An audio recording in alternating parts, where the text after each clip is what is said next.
Nobody's ever talked to me like that before. You're hired. 7 des casse-têtes les plus difficiles en entretien. D'énormes entreprises à succès comme Google, Facebook et Amazon ne sont pas toutes intéressées par les questions d'entretien du type « Où te vois-tu dans 5 ans ?» Ces entreprises sont incroyablement innovatrices et leur processus de recrutement l'est aussi.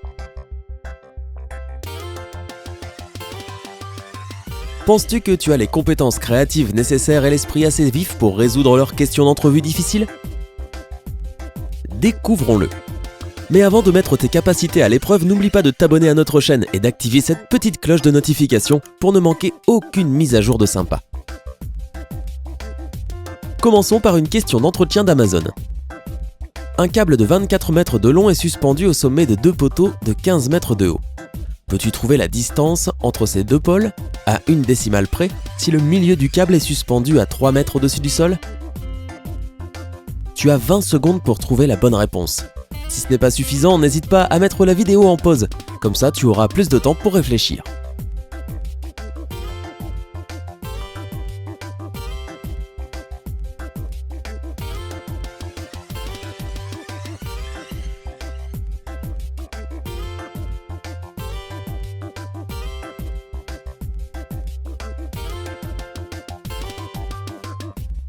Ok, alors notre câble est à 3 mètres au-dessus du sol, n'est-ce pas ? Si tu y penses, ça veut aussi dire que c'est à 12 mètres du haut du poteau. Souviens-toi, le poteau mesure 15 mètres de haut, alors retire 3 de ce chiffre pour obtenir 12. Le câble mesure 24 mètres de long, ce qui signifie que la moitié de la longueur est également de 12 mètres. Pour que le milieu de ce câble soit suspendu à 3 mètres du sol, il doit être plié exactement en 2. Cela signifie que les poteaux sont en fait à 0 mètre. Tu vois, tout est logique. C'est un coup très intelligent de la part d'Amazon. Je veux dire, les personnes douées en mathématiques peuvent utiliser des formules et essayer de calculer le résultat. Mais ne devrais-tu pas d'abord y penser logiquement ? Ce test simple permet à Amazon de voir si leur employé potentiel utilise sans réfléchir des méthodes bien établies ou s'il essaie de trouver sa propre solution créative à un problème en premier. Tu as résolu cette énigme ? Si ce n'est pas le cas, ne t'inquiète pas, il y en a d'autres qui arrivent. Voici une question d'entretien de LinkedIn. Tu es dans une pièce avec 3 interrupteurs différents. Chacun d'entre eux contrôle l'une des 3 ampoules situées dans la pièce voisine. Il t'incombe de trouver quel interrupteur commande quelle ampoule. Tu dois commencer avec la lumière éteinte et tu ne peux inspecter l'autre pièce qu'une seule fois. La grande question est, comment est-ce que tu vas déterminer quels interrupteurs sont connectés à quelles ampoules ? Prends ton temps.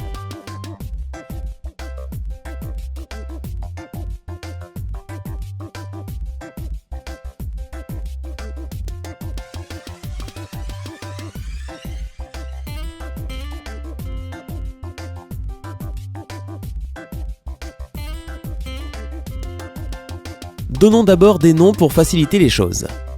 Interrupteur A, B et C. Laisse l'interrupteur A éteint et allume l'interrupteur B pendant environ 10 minutes. Ensuite, éteins-le et allume l'interrupteur C. Après avoir fait tout cela, va dans la pièce. L'ampoule froide est connectée à l'interrupteur A. L'ampoule chaude mais non allumée est contrôlée par l'interrupteur B et celle qui est allumée est évidemment pour l'interrupteur C. C'est aussi simple que ça. Ce casse-tête montre si tu peux penser de manière créative et trouver ton chemin pour contourner les obstacles éventuels. Passer ce défi signifie que tu es un penseur non conventionnel, ce qui est très rare. Félicitations. Voyons maintenant comment tu vas t'en sortir avec cette question d'entretien d'Adobe. Tu as 50 motos et chacune d'entre elles a une capacité de réservoir de 160 km.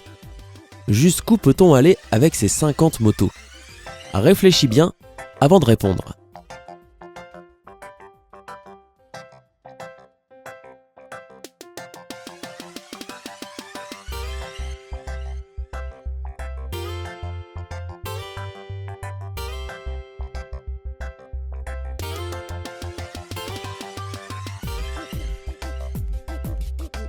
Au début, on pourrait penser, elle ne parcourt que 160 km avec un réservoir plein. Alors, voilà ta réponse. Non. Voici donc la solution qu'Adobe recherche. Tout d'abord, tu conduis toutes les motos jusqu'à 80 km. Ensuite, tu prends toute l'essence restante de la moitié des motos et tu la verses dans l'autre moitié. Maintenant, tu n'as que 25 motos mais toutes ont des réservoirs pleins. Ensuite, tu parcourras encore 80 km et tu répéteras l'étape transfert d'essence. En utilisant cette méthode, tu peux parcourir environ 560 km au total.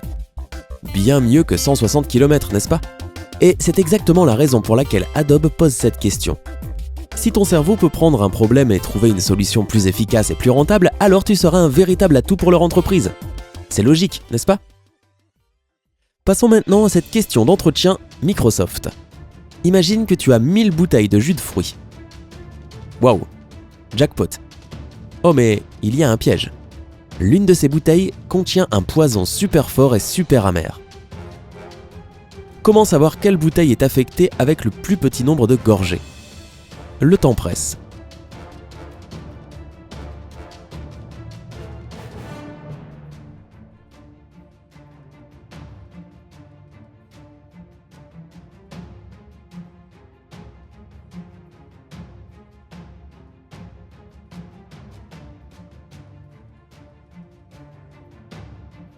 Crois-le ou non, tout ce dont tu as besoin, c'est juste 10 gorgées.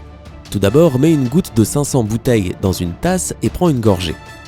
Souviens-toi que le poison est fort, de sorte que tu serais en mesure de savoir s'il est dans l'une de ces 500 bouteilles tout de suite, parce que ta concoction aurait un goût amer. Si c'est le cas, fais la même chose pour 250 bouteilles, puis 125 et ainsi de suite. Comme tu divises pour éliminer la bouteille empoisonnée, tu pourrais le faire en 10 gorgées. Fastoche, pas vrai? Cette question teste ta capacité à trouver plus rapidement une solution. Travailler dans une grande entreprise va de pair avec des situations où tu auras besoin d'agir rapidement et où tu n'auras que peu de temps pour déterminer ce qu'il faut faire. Ta réponse à cette question donne à Microsoft une bonne idée de ce dont tu es capable. D'accord, je pense qu'on a eu assez de maths. Essayons une simple question Google. Pourquoi les bouches d'égout sont-elles rondes? Oui, Google pose des vraies questions. Et tes 20 secondes commencent maintenant.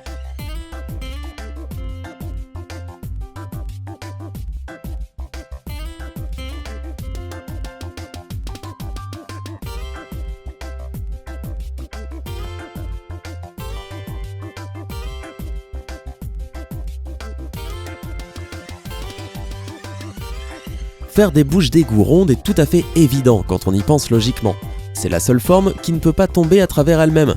Ainsi, tu peux être sûr que le couvercle ne tombera jamais accidentellement dans le trou. Cette question montre à Google si tu peux garder la tête froide et ne pas trop analyser les choses. Comme on dit, la décision la plus facile est généralement la bonne. Mais ne sois pas trop à l'aise. La question d'entretien sur Facebook est un peu plus difficile. Tu as été kidnappé par un gangster et apparemment ce psychopathe adore jouer à la roulette russe. Le kidnappeur utilise des balles en caoutchouc juste pour te faire peur.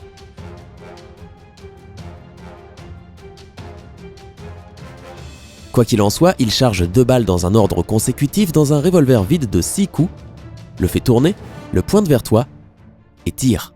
Clic. Pff. Tu n'es pas touché. Pfiou. Juste après ça, il te pose une question simple. Tu veux que je le retourne et que je tire ou que j'appuie sur la détente tout de suite? Quelle option choisirais-tu et quelle est la probabilité que tu sois touché pour chaque scénario?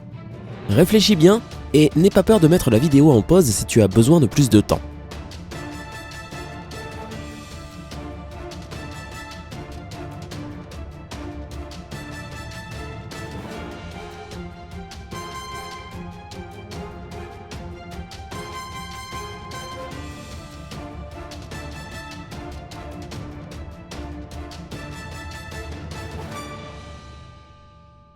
Alors, qu'as-tu choisi? Que le revolver soit tourné ou qu'il est tiré tout de suite?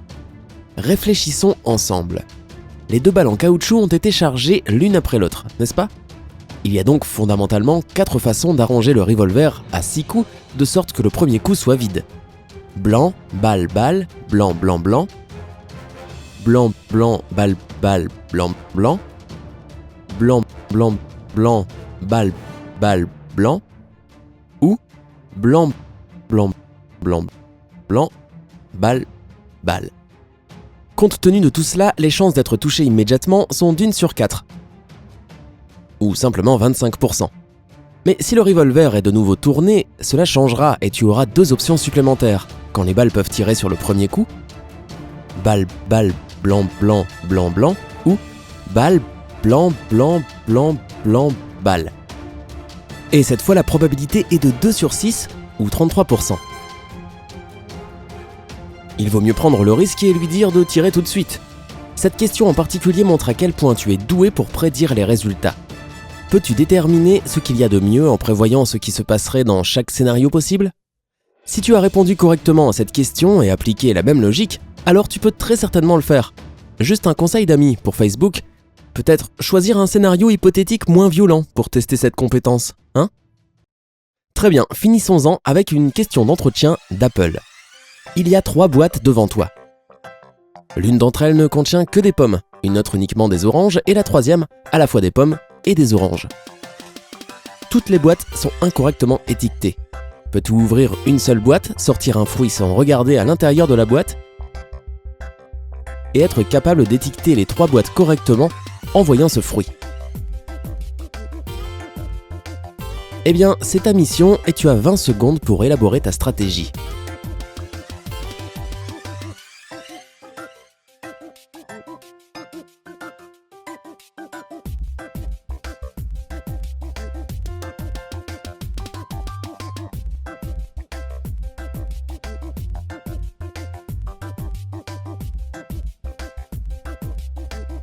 La meilleure façon de le faire serait d'aller dans la boîte intitulée pommes et oranges.